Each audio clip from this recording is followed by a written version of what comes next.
Эгерде бир леби Ысрайылдагы шаарларыңдын биринен өзү жашаган жерден теңир тандап алган жерге өз каалоосу менен келип, ал жерде теңирдин алдында кызмат кылып жаткан леби бир туугандарына окшоп Кудай теңирине кызмат кылса, анда атасынан калган мал мүлктү, сатканда түшкөн акчасы бар болгонуна карабастан, алар сыяктуу эле өз тиешесин алсын.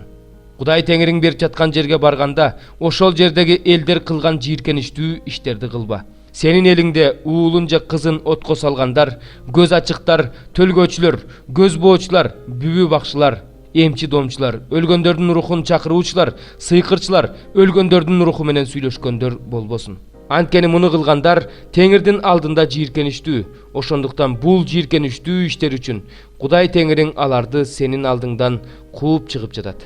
Кудай теңириңдин алдында кемчиликсиз бол.